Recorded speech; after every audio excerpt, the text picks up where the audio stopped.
Welcome to the ThoughtLeadership.biz podcast. My name is Chris Machut, small business owner, engineer, and passionate technology advocate for making our lives better. In this series, I share my vision of the future of technology and industry through the lens of a safety and productivity pioneer. Hi, everyone, and welcome to another mind-blowing episode of ThoughtLeadership.biz. I'm Chris Machut, and in today's episode, we'll be talking about why remote working works. Before 2020, there were careful and concerned and almost whispering in the thousands of corporate corridors across the globe. Although they spoke in different languages, they all asked the same question. With all this new tech at our fingertips, do we really all need to be in the office every day just to get our work done? It remained a rhetorical question until the pandemic forced organizations to not only answer it, but also respond. And in record time, I might add. Now we've surfed the first remote working wave to the shores, and most businesses have some kind of strategy in place. However, we face a bunch of new questions like, is remote working here to stay? Is it full remote? Is it partially remote? Are we doing some sort of hybrid as the best option? What are the long-term consequences of moving to widespread remote working? In this episode, I'm not going to try to answer those questions, but instead of focus on what we do know about remote working and what are the 7 best benefits. So let's get started. Adopting a remote working approach comes with some major pluses, but as you would expect, there are some downsides too. For example, in the good old days, I used to crack jokes that the whole team rolling on the floor with laughter, but apparently now my jokes are remotely funny. But you can't have everything, I guess. So today, we'll be focusing on the benefits of remote working and how they make work best for your organization. But before we go there, let me remind you to check out our newest articles and podcasts and more at thoughtleadership.biz. And check me out in person on YouTube and listen via Spotify and Anchor.fm, as well as on Apple and Google Podcasts. Why not also get yourself over to Twitter and LinkedIn, where you can subscribe for all my saga-like entrepreneurial updates. So head on over there and subscribe. So, what's so great about remote working? Well, I'd say that once you get over the initial learning curve, get slick systems in place, and train your teams up. There are at least 7 great things about it. Let's start with the general stuff.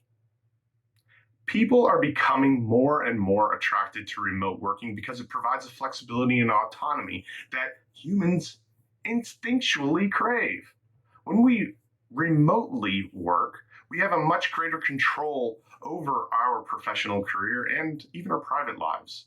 Depending on our position within the organization and how it's set up, we can often choose how, when, and where to work. So what was once heavily a domain of a select few elite entrepreneurs is now readily available to the working masses. Coronavirus has forced our hands of business and demanded that we rewrite the rulebook and recalibrate the ways in which we work. The result is a global workplace and a workforce that is in many ways more flexible, future-proof, productive, and more effective than ever. All right, so now let's have a look at the 7 specific benefits of working remotely. Number 1, lower expenses. Organizations that embrace remote working can manage to make huge savings on the cost they normally incur for on-site operations.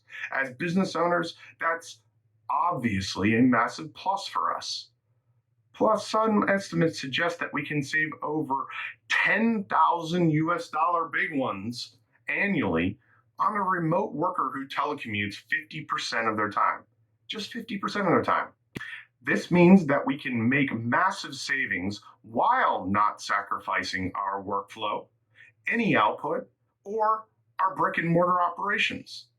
Instead, we can create a hybrid system which is harmless and benefits the ways of working both ways. Number 2, more productive application process. Hiring remotely removes many of the traditional obstacles and clears the way for a much more productive and painless application process. With no need for physical interview spaces, no commuting arrangements to be made, no wasted travel time and associated costs, hiring managers and applicants can focus their time and energy on what really counts. With virtual environments just a click of a mouse away, applicants can be screened, evaluated, and selected with ease, and administration kept to a minimum. Number 3, supercharge productivity. Less distractions, zero commuter stress, freedom to work the hours that work best means allowing and even encouraging our teams to work remotely when it makes sense. We are helping to optimize the conditions for proficiency and productivity. The idea that those who work in their own time remotely are pseudo professionals who can't handle things, that is not only outdated, but stats tell a very different story. Those who work remotely often outperform their office-based peers by staying on task more and being generally less distracted in their working environment. Number 4, crisis ready. In this day and age, we all know that the global crisis makes us feel terrible. And what damage it can do to organizations that are not prepared is astounding.